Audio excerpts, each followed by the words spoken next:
Hello everyone, আশা করি তোমরা সবাই অনেক অনেক ভালো আছো। তো আজকে হচ্ছে আমরা সরল রেখার প্রথম ক্লাসটা নিব।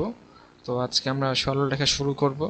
তো আমরা বেসিক্যালি আজকে সরল রেখার অন্তর্বিভক্তি টপিকটা দেখব, ঠিক আছে? তো চলো দেরি না করে আমরা শুরু করি। তো আচ্ছা, প্রথমে একটা আমরা স্ট্রেট লাইন এখানে। আচ্ছা, লেটস ড্র স্ট্রেট লাইন। ওকে, দেন হচ্ছে আমরা ধরো এটা হচ্ছে কিউ পয়েন্ট এবং এটা হচ্ছে পি পয়েন্ট। ওকে, অ্যান্ড পিউ পয়েন্টের ভুজ হচ্ছে ধরো লিখলাম x2 এবং y2,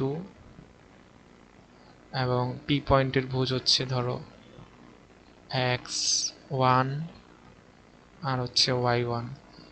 আর আমরা অন্তর্বিভক্তি বলতে কি বুঝি? অন্তর্বিভক্তি হচ্ছে নর্মালি হচ্ছে সরলরেখার মধ্যখানে কোনো বিন্দু যদি হচ্ছে সরলরেখাকে দুইটা ভাগে বিভক্ত করে, ওইটা হচ্ছে অন্তর্বিভক্তি। আর যদি সরলরেখার বাহিরের কোনো বিন্দু সরলরেখাকে বিভক্ত করে, ওইটা হচ্ছে বহির্বিভক্তি। যেহেতু এটা অন্তর্বিভক্তি, সেহেতু নিশ্চয়ই সরলরেখার মধ্যখানে কোনো একটা বিন্দু ধরি, এটা হচ্ছে আর, এটা হচ্ছে সরলরেখাকে দুইটা ভাগে ভাগ করতেছে, এবং আর এর ভুজ হচ্ছে এক্স এবং ওয়াই, এবং M1 এবং M2 এই দুইটা ভাগে ভাগ করতেছে।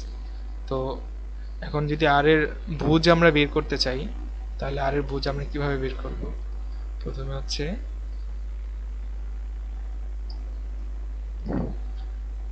M2 x1 plus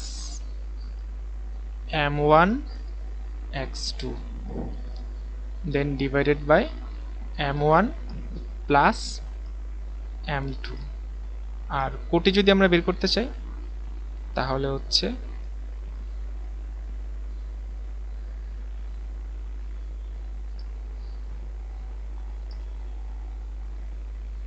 M2 y1 plus M1 y2 divided by M1 plus M2।